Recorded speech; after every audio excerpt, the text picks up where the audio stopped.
हरे कृष्णा।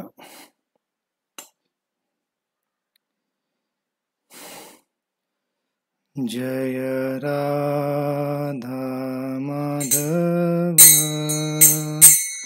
कुंज बिहारी, जय राधा माधव कुंज बिहारी, जय राधा माधव कुंज बिहारी, जय राधा माधव कुंज बिहारी, जय गोपीजन वल्लभ गिरिवरधारी, जय गोपीजन वल्लभ गिरिवरधारी, जय जन वल्लभ गिरिवरधारी, जय गोपीजन वल्लभ गिरिवरधारी, यशोदानंदन व्रजनरंजन, यशोदानंदन व्रजनरंजन, यशोदानंदन व्रजनरंजन, यशोदानंदन व्रजनरंजन,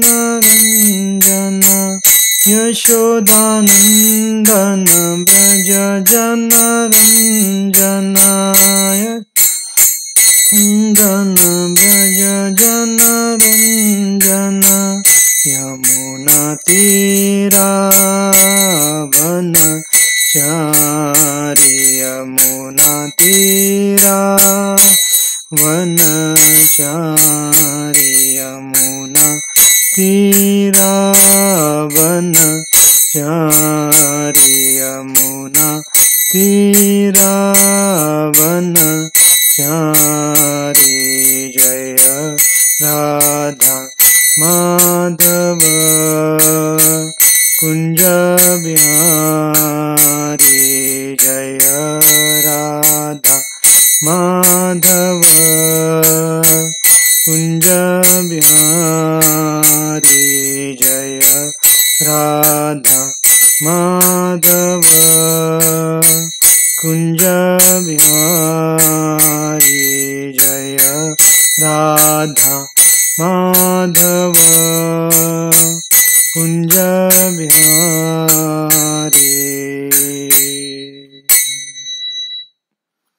श्री श्री राधा गोपाल भगवान की जय।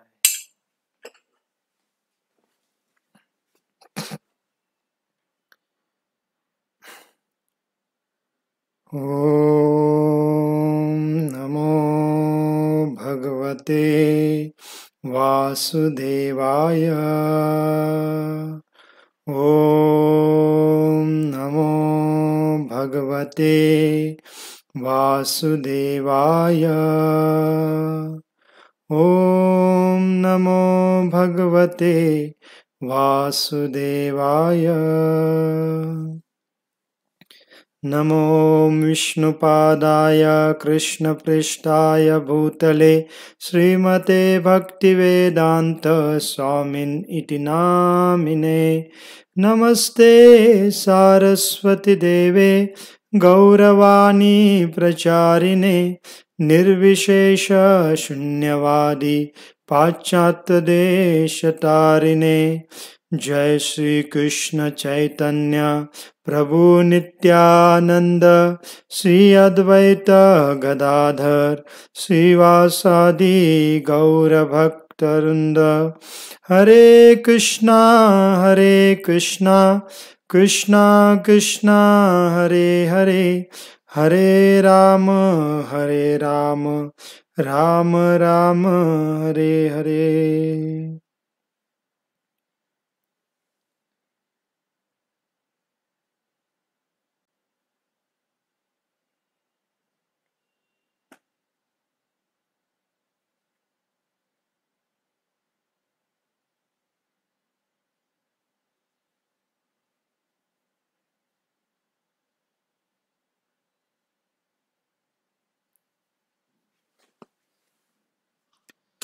हरे कृष्ण.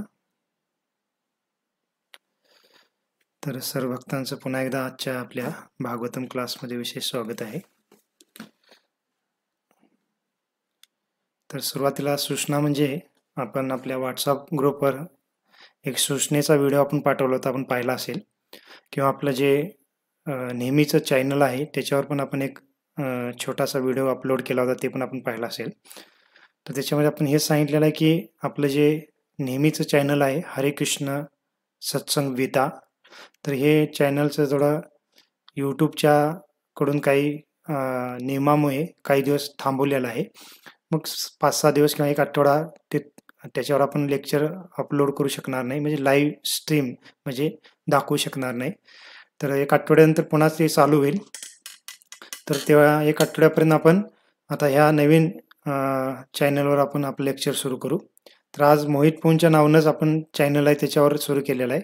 उद्या आपलं जे हरे कृष्णा सत्संग विटा 2 असं नावाचं एक चॅनल केलेलं आहे, त्याच्यावर येणारे काही दिवस लेक्चर होईल. आणि मग त्याच्यात सबस्क्राईब न करता आपण फक्त लेक्चर ऐका आणि नंतर आपल्या जुन्या चॅनलवर पुन्हा लेक्चर आपली सुरू होतील. ठीक आहे. तर आपण भगवान श्रीकृष्णांच्या वृंदावन लीलेमधल्या कथांची चर्चा करत आहोत. आणि त्याच्यामध्ये जे 21 प्रसंग आहेत ज्याच्यामध्ये भगवान श्रीकृष्ण वेगवेगळ्या असुरांचा उद्धार करतात किंवा देवी देवतांचा पण उद्धार करतात, त्या प्रसंगावर चर्चा आपण करत आहोत. आणि त्याच्यातला आपण 20वा प्रसंग परवाच्या दिवशी पाहिला होता. आणि 20व्या प्रसंगामध्ये आपण काय पाहिलं होतं की भगवान श्रीकृष्ण केसी दैत्याचा वध करतात, जो एका घोड्याच्या रूपामध्ये आला होता. आणि आपण थोडं चर्चा केली, एक व्हिडिओ पण पाहिला की कशा पद्धतीने तो एक घोड्याचं रूप घेऊन आला होता आणि सर्व वृंदावनवासींना पण तो भयभीत करतो आणि शेवटी कृष्ण त्याचा वध करतात. मग तो केशी दैत्य पूर्वजन्मामध्ये कोण होता याच्यावर पण आपण चर्चा केली. तो एक इंद्राचा अनुचर होता, कुमुद नावाचा, आणि कशा पद्धतीने त्याला इंद्राकडून शाप मिळतो हे पण प्रसंग आपण पाहिला. आणि त्याच्यानंतर मग आता हा केसी दैत्य व्यक्तीच्या जीवनातील कोणत्या अनर्थाचं प्रतीक आहे याच्यावर आपण चर्चा करत होतो. आणि ती चर्चा काही आपण केली आणि थोडी आज आपण चर्चा आणि करू. तर आपण सांगितलं होतं की हा केसी दैत्य भक्ताच्या जीवनामधील एखादा भक्त स्वतःला महान भक्त मानणं किंवा स्वतः एक महान गुरु आहे असं मानणं किंवा प्रचारक आहे असं मानणं ह्या अनर्थाचा प्रतीक आहे. मग भक्ताच्या जीवनामध्ये तसं जर भाव येत असेल तर आपण या केसी दैत्याच्या वधाचा प्रसंग श्रवण केला पाहिजे, स्मरण करू शकतो, भगवंतांना प्रार्थना केली पाहिजे. कारण स्वतःला महान समजणं तर हे भक्ती मार्गातील फार प्रमुख अडथळा आहे. कारण आपण फार तुच्छ आहोत. जीवेर स्वरूप है कृष्णेर नित्यदास. तर आपण भगवान श्रीकृष्णांचे दास आहोत, परंतु आपल्याला स्वयं भगवंत बनण्याच्या भावना होती किंवा भोक्ता बनण्याची भावना होती आणि त्या भावनेमुळेच आपण या भौतिक जगामध्ये आलेलो आहे. आणि जर पुन्हा आपल्याला आध्यात्मिक जगतामध्ये जायचं असेल, ती पात्रता प्राप्त करायची असेल, तर ही महानतेची भावना आपल्याला त्यागणं फार आवश्यक आहे. अनेक आपण तुच्छ सेवक आहोत भगवंतांचे किंवा भगवंतांच्या भक्तांचे, इतर जीवांचे. ही भावना आपल्यामध्ये वाढवायची आहे आपल्याला. भौतिक समुदायामध्ये, भौतिक लोकांमध्ये ह्याच्या पूर्णतः विरुद्ध भाव आपल्याला पाहायला मिळतो. भौतिक जीवनामध्ये लोकांचा भाव काय असतो की जेवढा तो स्वतःला इतरांपेक्षा श्रेष्ठ दाखवण्याचा प्रयत्न करता येईल तेवढा तो करत असतो. आणि तेवढा तो स्वतःला फार भाग्यशाली समजतो की इतरांना पण तो इतरांच्या दृष्टिकोनातून पण त्याला फार मान सन्मान मिळत असतो, तो जर फार महान समजला गेला तर. पण भक्ती मार्गामध्ये तसं नाही. भक्ती मार्गामध्ये पूर्णतः वेगळं उलटी गोष्ट आहे. तर त्यामुळे हे महान स्वतःला समजणं, स्वतःला महान प्रचारक गुरु समजणं हे फार मोठा अडथळा आहे भक्तीमधल्या प्रगतीसाठी.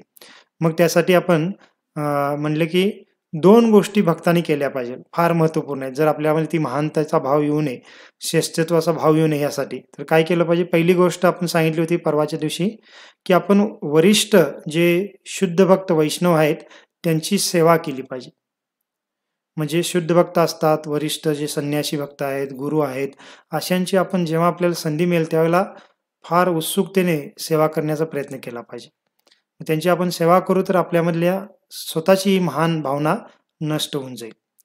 आणि दुसरी एक गोष्ट सांगितली होती की आपण भगवंतांच्या भक्ती संबंधित किंवा वैष्णवांच्या संबंधित ज्या निम्न सेवा असतात त्या केल्या पाहिजेत.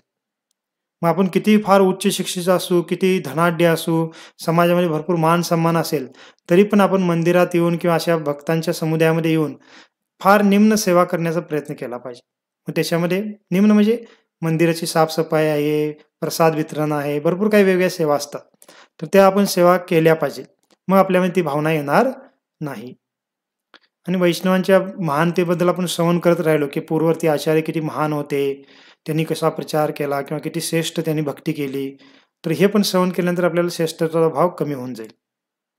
जसं सांगितलं जातं, की एकदा अकबरने काय केलं, की एक लाईन ओढली अशी जमिनीवर आणि आपल्या मंत्र्यांना सांगितलं, की तुम्ही ह्या लाईनला न पुसता, ती लाईन पुसायची नाही किंवा काही त्याच्यामध्ये बदल न करता त्या रेखेला किंवा लाईनला तुम्ही ती लाईन छोटी करून दाखवा. असं अकबर म्हणाला म्हणे. मग बाकी कोणालाच मंत्र्याला ते करता आलं नाही, कारण आता ती लाईन एकदा ओढलेली आहे, त्याला न पुसता, काही त्याला न धक्का लावता त्या लाईनला आपण छोटी कशी करू शकतो? मग बिरबलला जेव्हा सांगितलं जातं, तर बिरबल काय करतो, की दुसरं एक चॉक किंवा खडी ते घेतो आणि त्या जी पहिली लाईन होती, त्या लाईनच्या बाजूला एक त्याच्यापेक्षा मोठी लाईन आखतो. फार मोठी लाईन आखतो. आणि त्याच्या बाजूला मोठी लाईन आखल्यामुळे ती पहिली लाईन आपोआप काय होते, त्या दुसऱ्या लाईनच्या समोर छोटी बनते. मग बिरबलने त्या पहिल्या लाईनला काही पुसलं नाही, काही सुद्धा धक्का लावला नाही, परंतु तरी पण ती लाईन आपोआप छोटी झाली. तसंच आचार्य सांगतात, की आपण आपल्या प्रत्येकाच्या हृदयामध्ये कमी जादा प्रमाणात स्वतः विशेष काहीतरी श्रेष्ठ व्यक्ती आहोत असा भाव असतोच. कोणी म्हणू शकत नाही नाही असं. का? कारण तो भाव आहे म्हणून तर आपण या भौतिक जगामध्ये अजून अडकलेलो आहोत. तो भाव नसता आपल्यामध्ये तर आपण इथं नसतो. आपण भगवंताच्या धामात गेलेला असतो. आणि तो कमी जादा प्रमाणात अजून पण आहे. मग तो भाव कसा कमी होऊ शकतो? जेव्हा आपण पूर्ववर्ती आचार्यांची महानतेबद्दल श्रवण करतो. पूर्ववर्ती आचार्य होऊन गेलेले आहेत, त्यांनी किती तपस्या केली होती, किती गंभीरतेने भक्ती केली होती, काय काय साधना केली होती, हे सर्व ऐकतो आपण. तर आपोआप आपण जी काही भक्ती करत आहोत ती किती निम्न म्हणजे एकदम निम्न प्रतीची आहे किंवा आपण करतो हे किती अजून कमीच आहे असं आपल्याला आपोआप वाटू लागेल. आणि आपण अजून पण फार मागे आहोत किंवा अजून फार निम्न किंवा तुच्छ स्तरावर आहोत असं आपल्याला आपोआप वाटू लागेल. केव्हा? जेव्हा आपण बाकी आचार्यांचं जीवनचरित्र ऐकतो तेव्हा. आणि म्हणून आपण बघतो, की जेव्हा जेव्हा वेगवेगळ्या आचार्यांचे 13वा आविर्भाव दिवस असतात, तर त्या आचार्यांबद्दल आपण चर्चा करतो. त्यांनी त्यांच्या जीवनामध्ये कसं भक्ती केली, त्यांना संकट आल्यानंतर कसं त्यांनी सामोरे गेले, हे सर्व चर्चा करतो. आणि ते ऐकून आपल्याला वाटतं, की आपण जी काही भक्ती करावी ते त्यांच्यासमोर काहीच नाहीये. आपोआप आपल्याला वाटतं. आणि आपण फार निम्न आहोत त्यांच्यासमोर, हे आपोआप आपल्याला जाणीव होते. मग हे सर्व करणं आवश्यक आहे, जर आपल्यामध्ये ती श्रेष्ठत्व भाव येऊ नये यासाठी. आणि निम्न प्रतीच्या सेवा पण केल्या पाहिजे.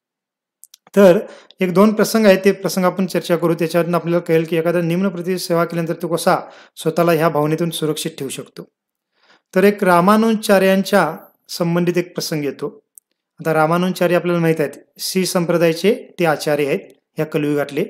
आपण 2 वर्षापूर्वी दक्षिण भारत यात्रेला गेलो होतो, तर आपण श्रीरंगममध्ये गेलो होतो किंवा दक्षिण भारतामधले ज्या ज्या मंदिरात गेलो, तर ते सर्व मंदिर या श्री संप्रदायाच्या अंतर्गत येतात. मग रामानुजाचार्य एकदा श्रीरंगममध्ये होते, कारण तिथंच त्यांनी बरंच वास्तव्य केलेलं आहे. मग एकदा काय झालं, की त्यांच्याकडे एक रामानुजाचार्यांची जे गुरु होते, त्या गुरूंची एक मुलगी होती. आणि ती मुलगी रामानुजाचार्यांच्यासाठी एक बहीणप्रमाणे होती आणि रामानुजाचार्यांना पण ती भाऊ मानत होती. तर त्या बहिणीचा विवाह झाला होता, म्हणजे रामानुजाचार्यांची जी बहीण होती त्यांचा विवाह झाला होता आणि ती आपल्या सासरी गेली होती. पण तो सासरी काय होत होतं, त्या मुलीला, रामानुजाचार्यांच्या बहिणीला फार त्रास दिला जात होता. म्हणजे भरपूर त्यांच्याकडून काम करून घेतलं जात होतं घरचं. मग ती एकदा जरा त्यांच्या सासूंना असं म्हणते, की मला एवढं काम लावलं जात आहे, मला फार त्रास होतो, असं ती थोडं बोलते आपल्या सासूंना, थोडं समजावून सांगण्याचा प्रयत्न करते. तर ती सासू फार रागावते त्या रामानुजाचार्यांच्या बहिणीवर आणि म्हणते, तर तुला एवढं जर काम जादा वाटत असेल तर तू घरी जा आणि तुझ्या पितांकडून एक नोकर घेऊन ये. मग तो नोकर आला तर मग तो काम करेल, तुला मग थोडं विश्रांती मिळू शकते. असं म्हणून ती सासू काय करतात, त्या रामानुजाचार्यांच्या बहिणींना श्रीरंगमला पाठवून देतात. श्रीरंगम त्यांचं तिथं गाव होतं, ते राहण्याचं म्हणजे माहेर होतं त्या मुलीचं. मग श्रीरंगाला ती परत येते मुलगी. आता त्यांच्या सासून त्यांना पाठवलं तर काय करायचं? आणि ती येऊन आपल्या वडिलांकडे फार रडू लागते. मला तुम्ही म्हणजे मदत करा, आमची सासू असं म्हणते, काय करायचं? मला तिचे जे वडील होते ते रामानुजाचार्यांचे गुरुप्रमाणे होते. मग ते काय म्हणतात, की मी तुला काही मदत करू शकत नाही, तू रामानुजाचार्यांकडे जा आणि ते तुला मदत करतील. मग ती मुलगी रामानुजाचार्यांकडे जाते आणि रामानुजाचार्यांना ते आपला मोठ्या भावाप्रमाणे मानत होते आणि रामानुजाचार्यांना सर्व हे आपलं जे काही त्रास आहे ते सांगते आणि त्यांच्या सासूने काय मागणी केली ते पण सांगते. मग रामानुजाचार्य काय करतात, की रामानुजाचार्यांच्या सोबत बरेच शिष्य नेहमी असत होते. त्यातले एक शिष्य होते त्यांचे रामानुजाचार्यांचे, त्यांचं नाव होतं दाशरथी. तर हे दाशरथी होते, हे फार विद्वान होते. म्हणजे संस्कृत ज्ञानामध्ये, व्याकरणामध्ये फार ते पंडित होते. त्याचबरोबर शास्त्राचं पण फार गहन अध्ययन त्यांनी केलं होतं आणि फार सुंदर पद्धतीने म्हणजे प्रचार पण करत होते. आणि फार सुंदर असं प्रवचन किंवा वेगळ्या ठिकाणी जाऊन प्रचार करणं हे सर्व करतो. आणि फार रामानुजाचार्यांच्या भक्त समुदायामध्ये सर्वात विद्वान त्यांना मानलं जात होतं. मग काय होतं, जेव्हा ती मुलगी येते रामानुजाचार्यांकडे आणि सर्व सांगते, तर रामानुजाचार्य बघतात आणि दाशरथी तिथंच बसले होते. तर मग रामानुजाचार्य काय म्हणतात, दाशरथीकडे बघून म्हणतात, की ठीक आहे, तू काय कर, त्या मुलीला म्हणतात, म्हणजे त्यांची जी बहीण होती त्या बहिणीला म्हणतात, की ठीक आहे, हा एक माझा शिष्य आहे, याला घेऊन जा तुझ्या घरी नोकर म्हणून आणि हा तुला मदत करेल. कोणाला बघून? दाशरथीला बघून. विचार करा, की दाशरथी एवढा विद्वान आणि पूर्ण भक्तांमध्ये प्रसिद्ध, एवढा प्रचार करणारा, सर्व श्रीरंगमध्ये त्याला भरपूर मान सन्मान मिळत होता आणि त्याला रामानुजाचार्य काय करतात, आपल्या बहिणीच्या घरी नोकर म्हणून जा म्हणून सांगतात. आणि त्या बहिणीला माहित नाही की हे दाशरथी आहेत किंवा एवढे प्रसिद्ध आहेत काय, ते असं काही त्यांना माहित नव्हतं. ती विचार करते की ठीक आहे, आपल्या भावाने म्हणजे रामानुजाचार्य आहेत, त्यांनी दिलेला आहे आणि त्यांचा हा शिष्य आहे, ठीक आहे, आपण घेऊन जाऊ. आणि दाशरथी पण एका शब्दाने पण काही प्रतिक्रिया देत नाहीत किंवा काहीच बोलत नाहीत. लगेच ते उठतात आणि त्यांच्या रामानुजाचार्यांच्या बहिणीसोबत निघून जातात. आणि मग रामानुजाचार्य त्या दाशरथींना आपल्या नोकराप्रमाणे कुठे घेऊन जाते, आपल्या सासरवाडीला घेऊन जाते. आणि दाशरथी अक्षरशः त्यांच्या घरामध्ये सर्व घरची कामं करू लागतात. विशेष म्हणजे स्वयंपाक करणं आहे, घरामध्ये पाणी भरणं आहे, घरची साफसफाई करणं आहे, सर्व एका नोकराकडून जे जे कार्य करून घेतलं जातं ते सर्व, घरातले जे काही जनावर आहेत त्यांची देखभाल करणं आहे, त्यांचं पाणी शेण काढणं आहे, सर्व कार्य करू लागतात. एवढे विद्वान होते आणि एवढे प्रसिद्ध होते. आणि इव्हन त्या गावामध्ये पण, ज्या गावामध्ये ह्या त्यांच्या बहीण राहत होत्या, सासरवाडी, त्या सासरवाडीमध्ये पण दाशरथींचं नाव फार प्रसिद्ध होतं, की रामानुजाचार्यांचे एक दाशरथी नावाचे शिष्य आहेत, ते फार विद्वान आहेत, फार पंडित आहेत, हे सर्व ठिकाणी विख्यात झाले होते. परंतु त्यावेळेला काही सोशल मीडियासारखं काही नव्हतं, त्यामुळे दाशरथी कोण आहेत हे तोंड व कोणाला जाणा नव्हती. म्हणजे त्यांना कुणी पाहिलेलं नव्हतं, फक्त नाव ऐकलेलं होतं. म्हणून त्यामुळे कुणी त्यांना ओळखू पण शकलं नाही त्यांच्या गावामध्ये. आणि असं काम करत करत किती दिवस होतात, जवळजवळ 6 महिने होतात. 6 महिने ते फक्त तिथं नोकराप्रमाणे काम करत होते. एवढे विद्वान आणि पंडित असणारे, ब्राह्मण कुटुंबामध्ये पण होते ते आणि सर्व काम करतात. मग एक दिवस काय होतं, की त्या गावामध्ये, त्या मुलीच्या सासरवाडीच्या गावामध्येच एक दिवस एक संन्यासी येतो. आणि ते संन्यासी कोण असतात? एक मायावादी संन्यासी होते, निराकार मायावादी, जे भगवंत निराकार आहेत असे सांगणारे. मग त्यांचा गावामध्ये कार्यक्रम आयोजित केला होता आणि ते कार्यक्रमामध्ये प्रवचन देत होते. आणि ती जी मुलगी होती रामानुजाचार्यांची बहीण, त्यांच्या घरचे पण सर्वजण तिथे गेले होते. आणि दाशरथी त्यांचा नोकर आहे, तर नोकराला पण घेऊन गेले, चल म्हणून तू पण. आणि ते काय नाही म्हणू शकले नाहीत आणि ते जातात तिथं आणि ते प्रवचन ऐकत बसतात. आणि जेव्हा ते ऐकतात की हा संन्यासी, मायावादी संन्यासी आहे आणि भगवंत निराकार आहेत, निर्विकार आहेत, त्यांना काही इंद्रिय नाहीत किंवा रूप नाही, असं सर्व सांगू लागतो, तर दाशरथींना ते म्हणजे फार ते ऐकायला त्रासदायक वाटतं. का? कारण जे भगवंतांचे भक्त असतात, शुद्ध भक्त किंवा अशा पूर्ण ज्ञानाने युक्त, त्यांना भगवंतांच्या बद्दल असे बोलणं हे एक फार भगवंताप्रती अपराध वाटतो. आणि वास्तविक शास्त्रामध्ये सांगितलेलं आहे, की भगवंतांना रूप नाहीये, त्यांना भावना नाहीयेत, त्यांच्यामध्ये त्यांचे इंद्रिय नाहीये, त्यांना आकारच नाही, हे बोलणं म्हणजे काय? एक आचार्य म्हणतात, की इनडायरेक्टली म्हणजे अप्रत्यक्षपणे भगवंत नाही आहेत असं म्हणण्यासारखंच आहे. जसं नास्तिक लोक भगवंत नाही आहेत असं म्हणतात, स्पष्टपणे ते म्हणतात भगवंत नाहीत, आम्ही त्याच्यावर विश्वास ठेवत नाही. परंतु हे मायावादी काय करतात, इनडायरेक्टली भगवंत नाहीत असंच म्हणतात. म्हणजे ते काय म्हणतात, ठीक आहे आम्ही भगवंतावर विश्वास ठेवतो, परंतु त्या भगवंतांना आकार नाहीये, त्या भगवंतांना रूप नाहीये, त्या भगवंतांना मुख नाहीये, हात नाहीयेत, ते बोलू शकत नाहीत, ऐकू शकत नाहीत, पाहू शकत नाहीत, असं ते म्हणतात. मग प्रभुपाद म्हणतात एवढं सर्व म्हणालाय म्हणजे याचा अर्थ भगवंतच नाही असं झालं ना, किंवा स्पष्टपणे एका शब्दात बोला की भगवंत नाहीत म्हणून. एवढं सर्व म्हणजे फापड पसारा कशाला लावत बसता, असं प्रभुपाद इंग्लिशमध्ये एका लेक्चरमध्ये स्पष्टपणे बोलतात. तर अशा पद्धतीने मायावाद्यांचं असतं की म्हणून मायावादाला काय म्हणलेलं आहे, प्रच्छन्न बौद्धवाद म्हणलेला आहे. बौद्धवाद आहे हा नास्तिकवादच आहे, कारण बौद्धवादमध्ये भगवंताच्या परमात्म्याला किंवा आत्म्याच्या अस्तित्वाला मान्य करत नाहीत. आणि मायावादामध्ये म्हणजे निराकार ब्रह्मज्योतीला मान्य करतात, आत्म्याच्या अस्तित्वाला मान्य करतात, परंतु त्या निराकार ब्रह्मज्योतीला आकारच नाहीये. म्हणजे काय झालं की बौद्धवादच आहे, परंतु प्रच्छन्न म्हणजे त्या बौद्धवादाला एक धार्मिकतेचं आवरण घालून त्याला मायावादाचं नाव दिलेलं आहे, परंतु ते आहे काय, नास्तिकवादच आहे. आणि त्यामुळे भक्तांना हे जेव्हा ऐकतो भक्तांना फार क्रोध येत असतो आणि आला पाहिजे. असं शास्त्रामध्ये आपण उपदेशामृतमध्ये ग्रंथामध्ये पाहिलेलं आहे की भक्त असतो तो कधी क्रोध करत नाही, परंतु जेव्हा तो पाहतो की भक्तांची निंदा केली जात आहे, भगवंतांची निंदा केली जात आहे, भक्तांना त्रास दिला जात आहे, त्यावेळेला इतर भक्तांनी क्रोधित झालंच पाहिजे, त्यावेळेला आपण काहीतरी कारवाई केलीच पाहिजे. जर ते करणार नाही आपण नम्रतेच्या नावाखाली, तर ती मूर्खता आहे, नम्रता नाहीये. नम्रता म्हणजे काय की आपल्याला कोणी त्रास देत असेल, आपल्याला कोणी काही बोलत असेल तर आपण सहन केलं पाहिजे, ही नम्रता आहे. आपल्याला त्रास देत असेल, आपल्याला बोलत असेल, परंतु त्यावेळेला आपण जर प्रतिक्रिया केली तर ती नम्रता नाहीये, परंतु त्यावेळेला आपण सहन केलं पाहिजे. परंतु इतर भक्तांना काय बोललं जात आहे, इतर भक्तांची निंदा केली जात आहे, भगवंतांची निंदा केली जात आहे, त्यावेळेला मात्र त्यांनी काय केलं पाहिजे, त्याला काय केलं पाहिजे, विरोध केलाच पाहिजे. तथाकथित नम्रतेच्या नावाखाली गप राहिलं नको पाहिजे, नाहीतर ती नम्रता नाही, ती मूर्खता आहे, असं आहे. परंतु उलटं होतं समाजामध्ये. आता काय होतं की भक्तांबद्दल कोणी काय बोलायल्यात तर कोणी काय विचार करत नाही, माझ्याबद्दल थोडीच बोलायला आहे, त्याच्याबद्दल बोलायला नाही, बोलू दे. किंवा भगवंताबद्दल कोणी बोलत असलं तरी पण आपण ऐकून घेतो, काय नाही आपल्याबद्दल थोडीच काय बोलत आहे, आपण काय विचार करत नाही. पण तो आपल्याबद्दल कोण बोललं तर लगेच आपण प्रतिक्रिया करतो किंवा काय करतो, लगेच त्याच्या विरोधात कार्य करू लागतो, काय ना काय ऍक्शन घेतो, हे सर्व होतं.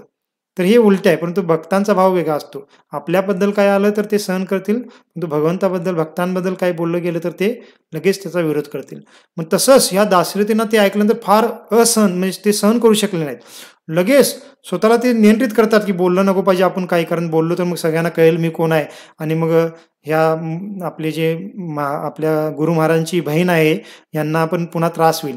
परंतु शेवटी ते स्वतःला रोखू शकत नाही, उठून काय करतात, त्या संन्यासाला काय करू लागतात की तुम्ही बोलताय चुकीचं आहे, आणि शास्त्रामध्ये बऱ्याच ठिकाणी भगवंताचं रूप आहे किंवा साकार आहेत हे सांगितले गेले, असं ते बोलू लागतात. मग ते संन्यासी एकदम आश्चर्य घेऊन, हा कोण आहे मध्येच उठून बोलू लागलाय, असं त्याला वाटतं. आणि ते इतरांना विचारत की हा कोण आहे, तर गावचे लोक सांगतात हा तर एक साधारण नोकर आहे, ह्या व्यक्तीच्या घरी नोकरी म्हणजे काम तीन करत असतो घरचं, असं त्याला त्या संन्यासीला सांगितलं जातं. मग तो संन्यासी त्यांना काय म्हणतो, दासरथींना, कारण त्यांना माहित नाही हा दासरथी आहे, तर तो म्हणतो अरे तू तर एक सामान्य स्वयंपाक करणारा स्वयंपाकी आहेस, तुझी जी बुद्धिमत्ता आहे ती स्वयंपाकघरामध्ये जाऊन जी कढई आणि चमचा आहे त्याच्यासोबत दाखव, इथं माझ्यासमोर तुझी बुद्धिमत्ता दाखवू नकोस, असं तो अहंकाराने संन्यासी त्याला म्हणतो दासरथींना. का, कारण तो तर एक नोकर आहेस आणि इथं काय बोलाय, तुला काय माहित आहे, बस म्हणतात, असं तेच बोलतात ते संन्यासी दासरथीला.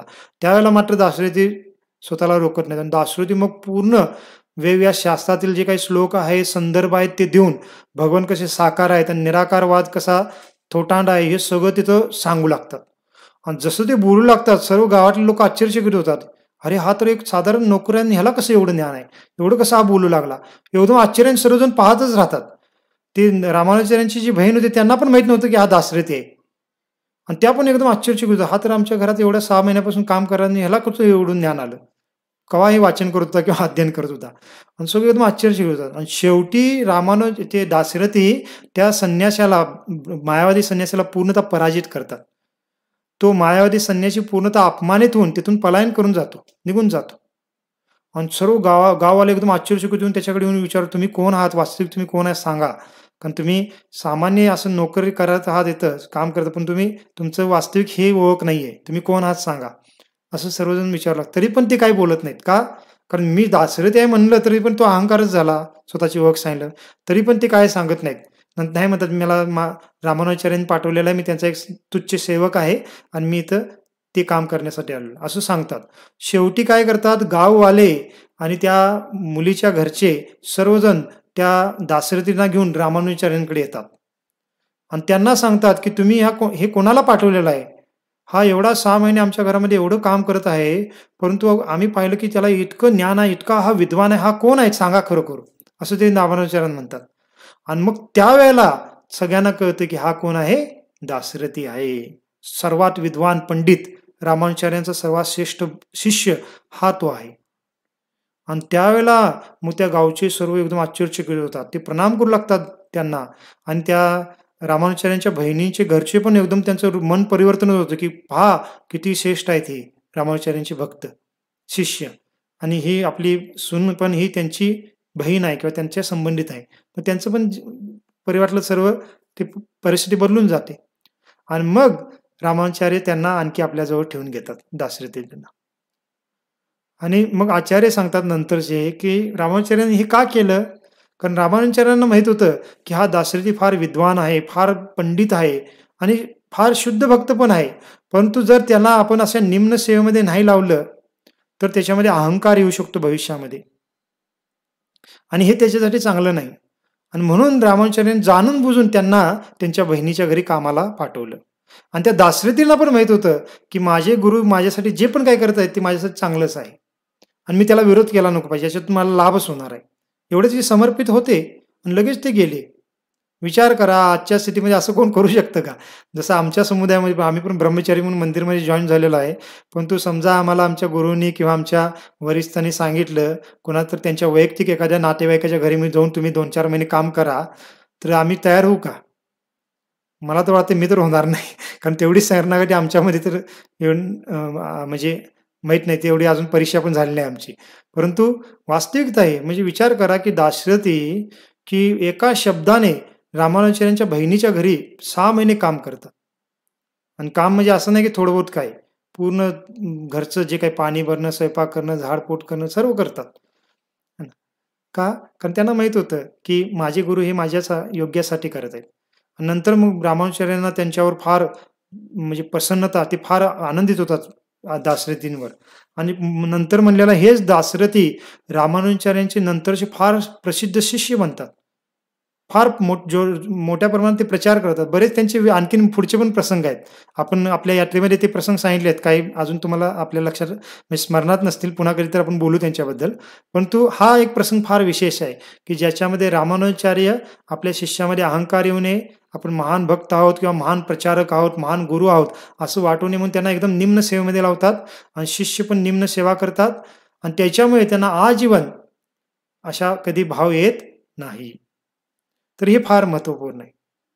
आणखीन एक प्रसंग आहे की आपले जे षड गोस्वामी आहेत आपल्या संप्रदायातले, रूप गोस्वामी, सनातन गोस्वामी, रघुनाथ भट्ट गोस्वामी, रघुनाथ दास गोस्वामी, जीव गोस्वामी आणि गोपाल भट्ट गोस्वामी. तर हे जे 6 गोस्वामी आहेत त्यांना आपण षड गोस्वामी म्हणतो. तर त्यांच्या संबंधित पण एक प्रसंग आहे. तर आपण ही चर्चा का करत आहोत, कारण हे फार महत्त्वपूर्ण विषय आहे की आपण भक्तीमध्ये आल्यानंतर कशा पद्धतीने एकदम निम्न प्रतीची सेवा करण्यासाठी पण उत्सुक असलं पाहिजे, जर आपल्याला खरोखर भक्तीमध्ये प्रगती करायची असेल तर. मग एकदा म्हणजे हे जे षड गोस्वामीपैकी आपल्याला माहिती आहे की जे रूप गोस्वामी आणि सनातन गोस्वामी आहेत हे सख्खे भाऊ आहेत, रूप गोस्वामी आणि सनातन गोस्वामी. आणि हे कोण होते? पहिला एक ब्राह्मण होते, परंतु त्यांना बंगालचे जे मुस्लिम राजा होते नवाब हुसेन त्यांच्याकडे काही कालावधीसाठी सेवा करावी लागते. तर या बंगालच्या राजाचे नवाब हुसेनचे सनातन गोस्वामी त्या राज्याचे प्रधानमंत्री होते आणि रूप गोस्वामी कोण होते? अर्थमंत्री होते. परंतु नंतर ते त्यांचं जी सेवा आहे ते त्यागून, त्यांचं काम त्यागून वृंदावनमध्ये येतात आणि वृंदावनमध्ये एक संन्याशीप्रमाणे राहू लागतात. संन्यासी म्हणजे काय? फक्त कोपीन थोडं एखादं कापड लावून भिक्षा मागून अन्न ग्रहण करायचं आणि रोज वेगवेगळ्या झाडाखाली वास करायचा. आणि चैतन्य महाप्रभूंनी त्यांना काही ग्रंथ लिहिण्याची सेवा दिली होती, त्याचे ग्रंथ ते लिहित होते. मग आता हे रूप गोस्वामी, सनातन गोस्वामी जेव्हा वृंदावनमध्ये राहत होते तर त्यावेळेला त्या ठिकाणी ह्या दोघांचे एक पुतणे होते, त्यांचं नाव आहे जीव गोस्वामी. मग हे षड गोस्वामीपैकी जे जीव गोस्वामी आहेत, हे जीव गोस्वामी कोण आहेत? हे रूप गोस्वामी आणि सनातन गोस्वामींचेच पुतणे आहेत. आता नवीन कोण कथा ऐकत असेल आजची, तर त्यांना थोडे कन्फ्युजन होईल किंवा रूप गोस्वामी कोण आहे, सनातन गोस्वामी कोण आहेत, हे जरा कठीण वाटेल, पण तो जुन्या भक्तांना लगेच कळेल. ज्यांना हे पात्र माहीत नाहीत त्यांनी पण श्रवण करा, कारण आपल्याला त्याच्यातून शिकवण मिळते, ती फार महत्त्वपूर्ण आहे. मग काय होतं की हे जीव गोस्वामी, रूप गोस्वामी, सनातन गोस्वामींचे पुतणे आहेत आणि ते पण काही कालानंतर वृंदावनमध्ये येतात आणि रूप गोस्वामींच्या सोबत राहून ते त्यांची सेवा करू लागतात. आणि रूप गोस्वामी त्यांच्यासाठी एक गुरुप्रमाणे होते, म्हणजे रूप गोस्वामीकडूनच ते दीक्षा घेतात जीव गोस्वामी. परंतु हे जीव गोस्वामी साधारण होते, फार विद्वान होते. त्यांनी बनारसमध्ये, म्हणजे आता जे काशी म्हणतो आपण, त्या ठिकाणी जाऊन 12 वर्षे व्याकरण, जे संस्कृत व्याकरण आहे त्याचं अध्ययन केलं होतं. आणि एवढंच फक्त व्याकरणमध्येच नाही, तर बाकी आपल्या वैदिक ग्रंथामध्ये पण फार मोठे ते निष्णात विद्वान होते जीव गोस्वामी. आपल्या संप्रदायामध्ये म्हणलेलं आहे, प्रभुपाद सांगतात की आपले जे गौडीय संप्रदाय आहे, ह्या गौडीय संप्रदायामध्ये 2 प्रमुख विद्वान भक्त होऊन गेलेले आहेत, असं प्रभुपाद सांगतात. म्हणजे आचार्य होऊन गेलेले आहेत 2 प्रमुख विद्वान. सर्वच विद्वान होते, परंतु जे फारच विद्वान होते प्रमुख, ते म्हणजे कोण? प्रभुपाद सांगतात, एक म्हणजे जीव गोस्वामी आणि दुसरे म्हणजे भक्ती सिद्धांत महाराज. भक्ती सिद्धांत महाराज म्हणजे कोण? प्रभुपादांचे गुरु. म्हणजे आपल्या प्रभुपादांचे जे गुरु होते ते पण फार विद्वान होते. त्यांच्याबद्दल पण आपण कधी चर्चा करू. विचार करा, प्रभुपाद ह्या दोघांचं नाव घेतात, जीव गोस्वामी आणि त्यांचे गुरु म्हणजे भक्ती सिद्धांत महाराज. हे फार विद्वान आचार्य होऊन गेलेले आहेत. मग असे विद्वान जीव गोस्वामी रूप गोस्वामींच्या सोबत होते आणि रूप गोस्वामी त्यांना काय सेवा द्यायचे की रूप गोस्वामी जे ग्रंथ लिहित आहेत, तर ते ग्रंथ पहिला एका विशिष्ट झाडाचं पान आहे त्या पानावर लिहिलं जायचं. तर ते जीव गोस्वामींना त्यांनी काय सेवा दिली ती की त्या झाडाची पानं गोळा करायची, त्याला सुकवायची, त्याला साफ करायची, किंवा रूप गोस्वामींनी जर काही ग्रंथ लिहिलेले आहेत तर त्याला व्यवस्थित जुळवून लावायचं, अशा सर्व ते सेवा करायची जीव गोस्वामी, एवढे विद्वान असून पण, आणि आनंदाने करायचे. कोणतरी म्हणाल की मी इतका विद्वान आहे, मला अशी सेवा दिली जात आहे, परंतु नाही, ते एकदम आनंदाने करायचे. मग एक दिवस काय होतं की वृंदावनमध्ये एक मायावधी विद्वान एक पंडित येतात. त्यांचं नाव होतं रूप नारायण. हा जो रूप नारायण होता, हा मायावादी एक पंडित होता, विद्वान व्यक्ती होता, आणि तो विश्वविजेता होता, म्हणजे दिग्विजयी असं त्याला म्हणलं जातं. दिग्विजय म्हणजे काय की तो काय करायचा, वेगवेगळ्या ठिकाणी जाऊन विद्वान पंडितासोबत, जे कोणी पण विद्वान असतील त्यांना वादविवादाचं आव्हान करायचा. आणि आव्हान करून काय करायचा की त्यांना पराजित केल्यानंतर त्यांच्याकडून आपल्या एक घोषणापत्र त्याच्याकडे होतं, आणि त्या घोषणापत्रावर त्यांची स्वाक्षरी घ्यायचा की मी रूप नारायणकडून हरलेलो आहे, असं ते लिहिलं जायचं, आणि त्याच्याखाली तो व्यक्ती स्वाक्षरी करायचा. आणि कुठं जाईल तेव्हा ते घोषणापत्र सर्वांना दाखवायचा की पहा, एवढे लोक माझ्याकडून पराजित झालेले आहेत. आणि त्यामुळे सर्व लोक त्याला घाबरायचे, त्याचा फार मान सन्मान केला जायचा, कारण त्यावेळेची ही विशेषता मानली जात होती. जसं आजकाल प्रसिद्ध लोक म्हणजे कोण, एखादा फिल्म स्टार आहे किंवा क्रिकेटर आहे, एखादा राजकारणी व्यक्ती आहे, तर ते आत्ताचे फार प्रसिद्ध व्यक्ती मानले जातात. पण तो 300-400-500 वर्षापूर्वी ह्या विद्वान लोकांना फार मान सन्मान असत होता. शास्त्रामधले जे ज्ञान असणारे व्यक्ती होते त्यांना. आता शास्त्रातल्या ज्ञानाच्या व्यक्तीला कोणी विचारत पण नाही. आता हे सगळे कलियुगाचा प्रभाव आहे की काय की एखादा क्रिकेटर आहे, हिरो आहे, हिरोईन आहे, राजकीय व्यक्ती आहे, तर त्याला फार प्रसिद्धी असते, त्याच्या फार आदर्श मानतात लोक. पण पूर्वी अशा विद्वान लोकांना फार सन्मानित केलं जात होतं, त्यांना फार सन्मान होता. आणि हे जे असे कलाकार लोक असायचे किंवा खेळाडू लोक असायचे, तर ठीक आहे, ते लोकांचं मनोरंजन करण्यासाठी ते पण आवश्यक आहे समाजामध्ये, परंतु त्यांना एक सामान्य व्यक्तीच मानलं जात होतं पहिला. किंवा एखादा राजकीय व्यक्ती पण असेल, राजा किंवा राजाचे, तर ते विद्वान लोकांच्या समोर राजाला पण एकदम निम्न मानलं जात होतं. अशी स्थिती पहिला होती. मग तसं रूप नारायणला पण फार मान सन्मान मिळत होता समाजामध्ये. मग त्या रूप नारायणला कळतं की वृंदावनमध्ये फार 2 विद्वान आहेत, मोठे विद्वान. ते म्हणजे कोण? रूप गोस्वामी आणि सनातन गोस्वामी. आणि त्यांना जर तुम्ही पराजित केला तर मग तुम्ही खरं विश्वविजय आहात किंवा दिग्विजय आहात, असं त्यांना सांगितलं जातं. मग तो लगेच काय करतो, वृंदावनमध्ये येतो आणि वृंदावनमध्ये येऊन रूप गोस्वामींना भेटतो आणि त्यांना म्हणतो की मी तुम्हाला वादविवादाचं आव्हान देत आहे, तुम्ही माझ्यासोबत शास्त्रावर वादविवाद करा. आणि वादविवाद करून काय करायचं की त्याच्यामध्ये तुम्ही जर पराजित झाला तर याच्यावर तुम्हाला साईन करावं लागेल. तर रूप गोस्वामी त्याच्यावर बघून हसतात आणि म्हणतात की तुझी एवढी हीच इच्छा आहे ना की मी त्याच्यावर तुझ्याकडून पराजित झाली म्हणून साईन करावं, ठीक आहे आण म्हणतात ती घोषणापत्र. आणि रूप गोस्वामी घेतात आणि लगेच साईन करून देतात त्याला. का?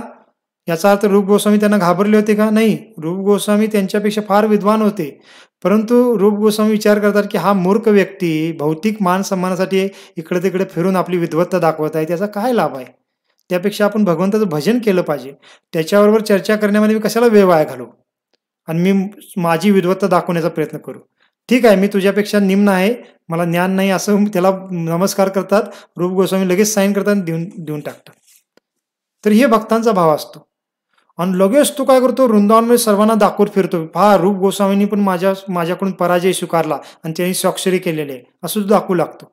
मग वृंदावनमधले काही लोक म्हणतात, ठीक आहे रूप गोस्वामींनी तुमच्याकडे पराजय स्वीकारला, पण तो आणखीन एक विद्वान आहेत वृंदावनमध्ये, ते म्हणजे जीव गोस्वामी, त्या रूप गोस्वामींचे पुतणेच आहेत, तुम्ही त्यांना पण पराजित केलं पाहिजे, तर मग तुम्ही पूर्णतः विजयी झाला. मग लगेच तो काय करतो, जीव गोस्वामींना शोधू लागतो. आणि त्यावेळेला जीव गोस्वामी यमुनेला स्नान करण्यासाठी गेले होते.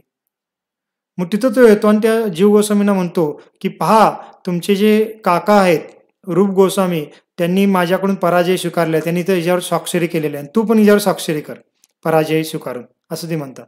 तर जीव गोस्वामी हे ऐकतात तो फार क्रोधित होतात. का क्रोधित झाले? कारण मगाशी म्हणलं आपण की इतर भक्तांची तो निंदा करत असेल तर लगेच आपण क्रोधित झालंच पाहिजे. मग जीव गोस्वामी त्यांची जर निंदा केली असती तर त्यांनी सहन केलं असतं, पण तू रूप गोस्वामीबद्दल असं बोलतायत, लगेच ते म्हणतात की हे मूर्खा, म्हणतात तू रूप गोस्वामींना तुझ्यापेक्षा कमी लेखट आहेत किंवा तू त्यांच्यापेक्षा श्रेष्ठ आहेत असं म्हणतायत. ते असे आहेत की पूर्ण जगाला ते काय करू शकतात, आपला शिष्य बनवू शकतात, अशी त्यांची स्थिती आहे रूप गोस्वामींची. आणि तू त्यांना पराजित केला असं म्हणतायस.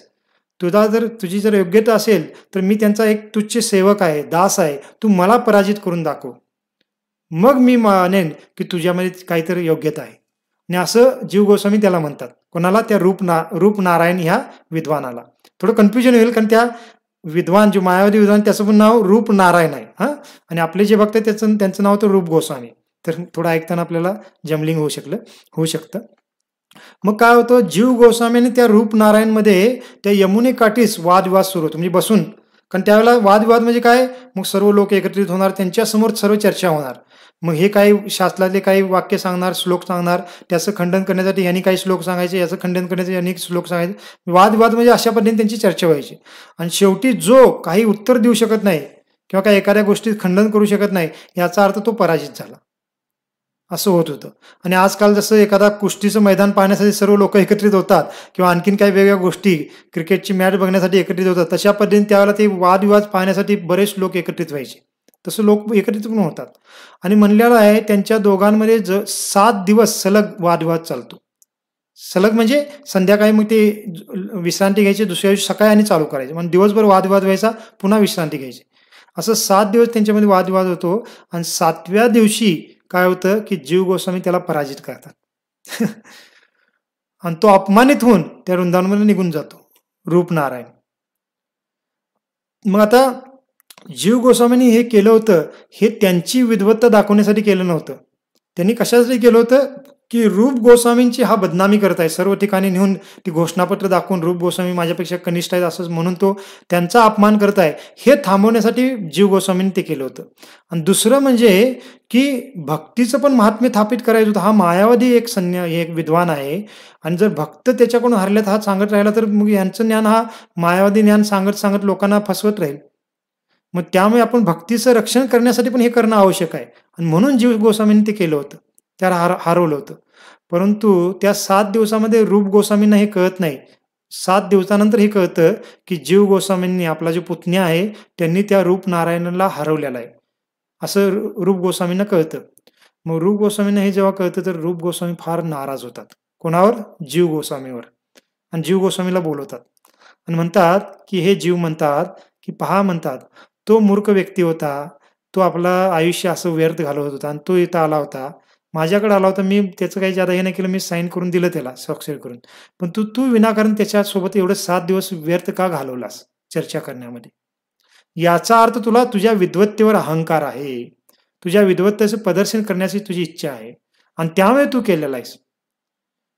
आणि ज्याच्या हृदयामध्ये आपल्या विशेष कौशल्यावर अहंकार असतो, तो अहंकारी व्यक्ती वृंदावनमध्ये वास करण्याच्या पात्रतेचा नसतो.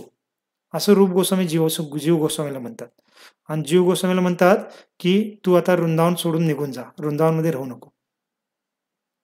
आता विचार करा, जीव गोस्वामींनी कोणत्या भावनेने केलं होतं.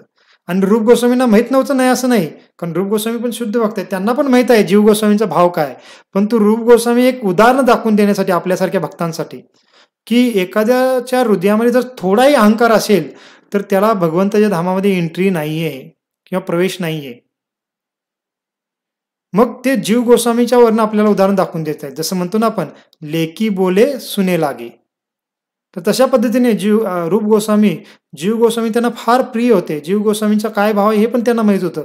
तरी पण ते म्हणतात की तू फार अहंकारी आहेस, म्हणून तू काय केलास, त्याच्याशी वादविवाद केलास आणि त्याला हरवलास, आणि त्यामुळे तू निघून जा.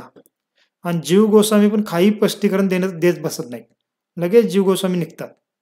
ते म्हणत नाहीत की नाही मी तुमचं ते त्याच्यामध्ये बदनामी होत होती म्हणून मी केलं, किंवा आपल्या भक्तीच्या मार्गाचा बदनामी होत होती म्हणून मी ते केलं, असं ते काहीच म्हणत नाहीत. लगेच गुरूंची इच्छा म्हणून ते तिथनं निघतात आणि निघून कुठे येतात, मथुरेमध्ये येऊन राहतात. कारण वृंदावन आणि मथुरा हे दोन वेगवेगळे भाग आहेत आध्यात्मिक जगतामधले.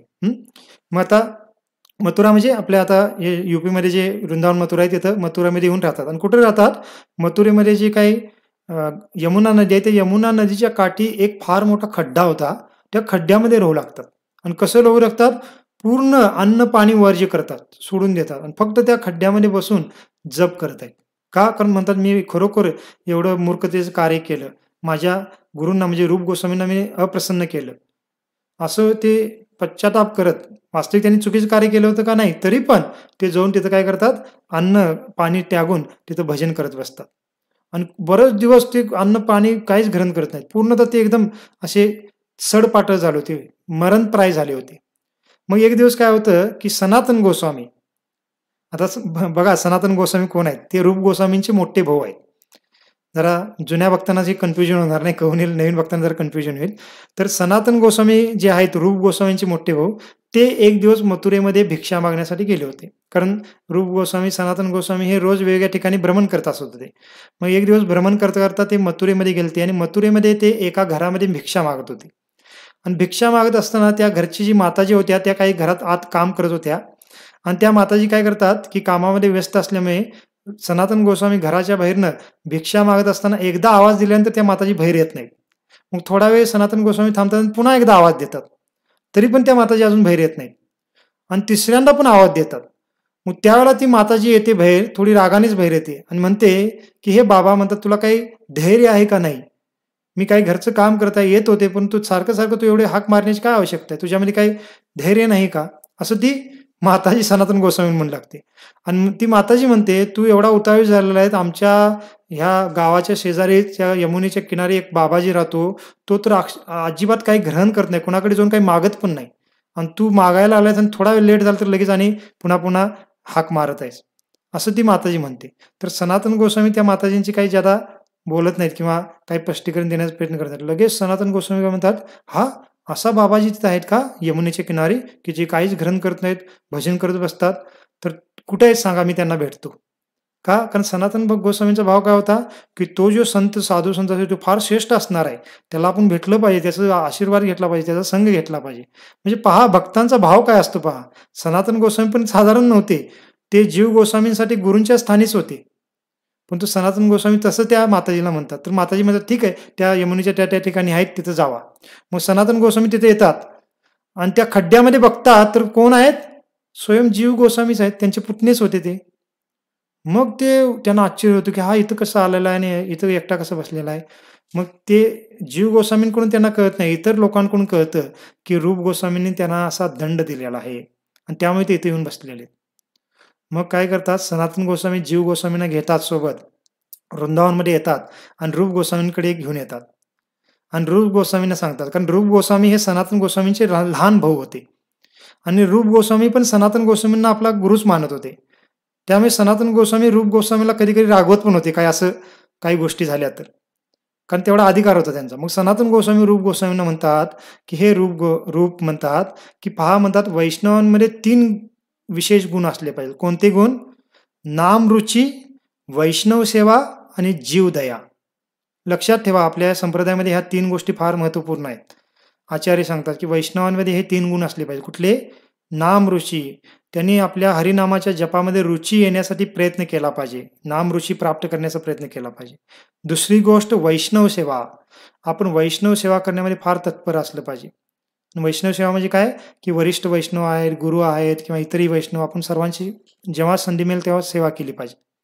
आणि तिसरी गोष्ट म्हणजे काय? जीवदया. जीवदया म्हणजे सामान्य लोक आहेत जे भक्तीपासून दूर आहेत, त्यांच्यावर दया करून आपण त्यांना ज्ञान दिलं पाहिजे, त्यांना भक्तीमध्ये आणण्याचा प्रयत्न केला पाहिजे. तर ह्या 3 गोष्टी फार महत्त्वपूर्ण आहेत भक्ती मार्गामध्ये, वैष्णव समुदायामध्ये.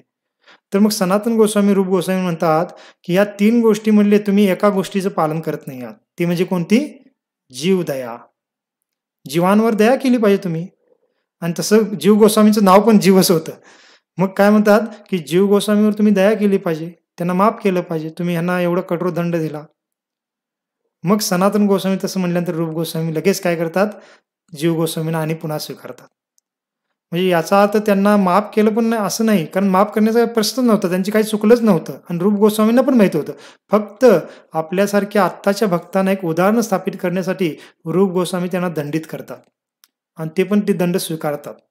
आणि नंतर पुन्हा त्यांना त्यांना वृंदावनमध्ये वास करतात, ते रूप गोस्वामींच्या सोबत राहतात, रूप गोस्वामींची सेवा करतात. आणि अशीच सेवा, त्यांची निम्न सेवा, रूप गोस्वामींच्या भरपूर वेगवेगळ्या ज्या निम्न सेवा आहेत त्या सर्व ते जीव गोस्वामी करायचे, एवढे विद्वान असून.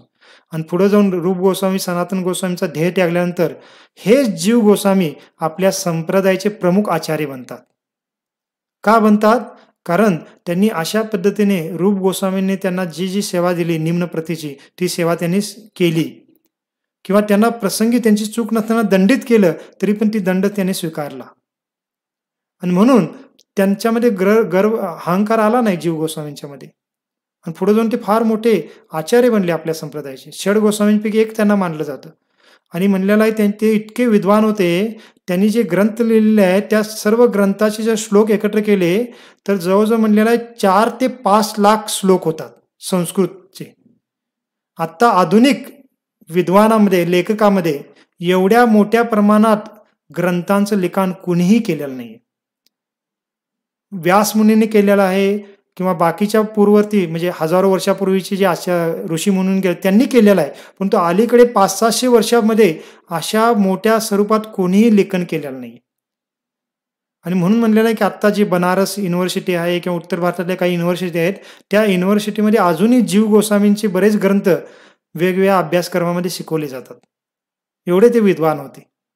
पण तू पाहतो की त्यांना अशा पद्धतीने विशेष म्हणजे निम्न सेवा दिली ते करत होते, दंड दिला त्याने ते भोगला किंवा स्वीकारला. तर ह्या प्रसंगामध्ये काय सांगायचं आपल्याला? आता हे 2 प्रसंगामध्ये वेळ पूर्ण झाला आपला, परंतु काय हरकत नाही, आपण रोज चर्चा करावी, परंतु हा विषय आपल्याला समजला पाहिजे म्हणून आपण याच्यावर बोललो. एक 3-4 मिनिटच मी आणि घेईन, थोडं माफ करा, आणि मग हा विषय पूर्ण करून पुढच्या विषयाला आपण उद्या सुरू करू. तर हे झाले आता पूर्ववर्ती आचार्यांच्या बद्दल. परंतु आत्ता पण आपण पाहू शकतो आपल्या हरेकृष्ण आंदोलनामध्ये किंवा इस्कॉनमध्ये असे बरेच भक्त आहेत जे फार उच्च शिक्षित आहेत, फार धनवान आहेत किंवा फार धनाढ्य कुटुंबामधून आले आहेत. परंतु आत्ता पण असे बरेच भक्त आहेत जे आपल्या गुरूंच्या सांगण्यावरनं किंवा वैष्णवांची सेवा म्हणून फार निम्न प्रतीची सेवा करत असतात. तर असे आता आपण बरेच भक्त आपल्या वैष्णव समुदायामध्ये आपल्याला पाहायला मिळतात. मग ठीक आहे, आपण वेळ झालाच होता, हे करू, उद्याच चर्चा करू.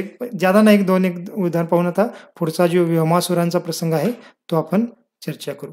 मग आपण एक परवाच्या दिवशी आणि आजच्या दिवशी एवढी चर्चा ह्यासाठीच केली की आपण भक्तीमध्ये साधना करत असताना आपण अहंकारी न बनता कोणतीही सेवा करण्यासाठी, कोणत्याही प्रकारचं कार्य करण्यासाठी, म्हणजे सेवेचं कार्य करण्यासाठी तयार असलं पाहिजे, निम्न प्रतीचं कार्य करण्यासाठी, वैष्णवांची सेवा करण्यासाठी तयार असलं पाहिजे, जेणेकरून आपल्यामध्ये नम्रता टिकून राहील, अहंकार येणार नाही आणि आपण भक्तीमध्ये आणखी चांगल्या पद्धतीने प्रगती करत राहू. तर ठीक आहे, आपण इथं थांबूया आणि उद्या मग आपण पुन्हा पुढे चर्चा करू. ठीक आहे, सर्व भक्तांचं फार फार धन्यवाद. आणि पुन्हा शेवटी मी ही सूचना सांगतो की येणारे काही दिवस आपण ह्याच आपले आता उद्या नवीन जे चॅनल आहे हरे कृष्णा सत्संग विटा 2 ह्या नावाचं चॅनल आपण ओपन केलेलं आहे. त्या चॅनलला आपला सत्संग उद्या होईल किंवा आपलं जे हा लेक्चरचं जे दाखवणं आहे ते दाखवलं जाईल. तर त्याची पण लिंक आपण 5:45च्या दरम्यान आपल्या WhatsApp ग्रुपवर पाठवू. तर त्या लिंकवर तुम्ही जावा आणि तिथून लेक्चर पहा. नोटिफिकेशन येईलच असं नाही. तर नोटिफिकेशन नाही, डायरेक्ट आपण WhatsApp ग्रुपवरनं जात राहावा आणि ज्यांना कोणाला माहीत नसेल त्यांना पण सांगा आणि ज्यांचे कोणाचं आपल्या WhatsApp ग्रुपवरच त्यांनी ॲड नाही केलं, तर त्यांना आम्हाला सांगायला लावा. मग त्यांना ॲड करतो. मग त्यांना पण ते लिंक जाईल आणि ते पण स्वतः त्या लेक्चरला ऐकू शकतील. हे येणारे 7-8 दिवस असं करावं लागेल.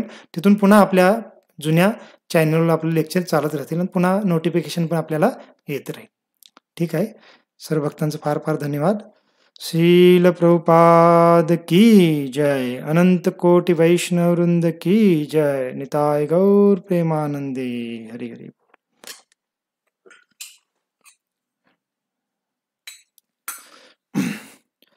नमस्ते नर सिंहाय. नमस्ते नर सिंहाय.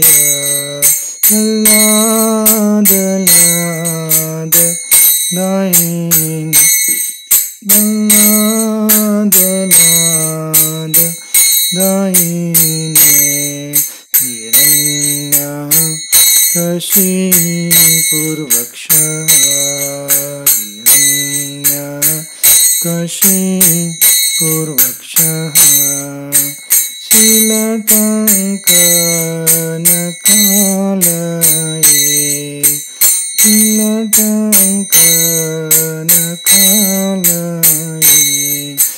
तो न सिंगापर सिंगायितो न सिंगा पर तो न सिंगा. यतो यतो यामि ततो न सिंगा. यतो यतो यामि ततो न सिंगा. बहि न सिंगा हृदय न सिंगा. बहि न हृदयेन सिंगा. नर सिंहमदीं शरणं प्रपदे. नर सिंहमदीं शरणं प्रपदे. तव करकमलवारे नाकाम् अद्भुत सिंहा. दलित हिरण्यकशिपु तनुभृङ्गा.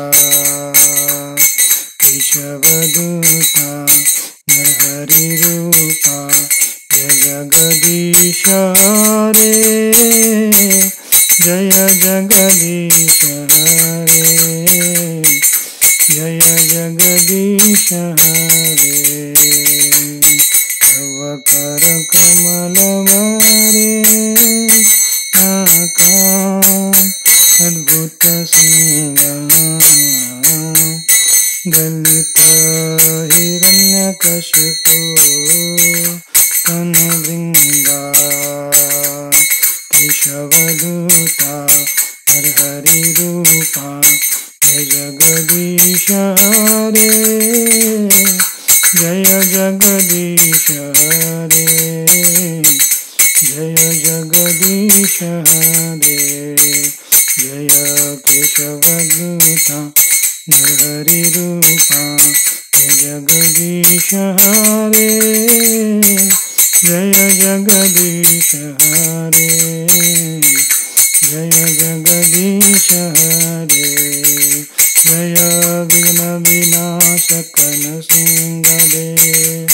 विघ्न विनाशक नृसिंहदे. जय प्रह्लाद महाराज. प्रह्लाद महाराज. प्रह्लाद महाराज. जय प्रह्लाद महाराज. प्रभुपाद प्रभुपाद प्रभुपाद प्रभुपाद. जय जय प्रभुपाद प्रभुपाद प्रभुपाद प्रभुपाद. गौर हरि बोल हरि बोल हरि बोल. हरि बोल, हरि बोल, हरि बोल, हरि बोल। भक्ति विघ्न विनाशक भक्त वत्सल श्री नरसिंह भगवान की जय। भक्त राशि प्रहलाद महाराज की जय। श्रील प्रभुपाद की जय। निताय गौर प्रेमानंदे। हरि हरि बोल। हरे कृष्ण।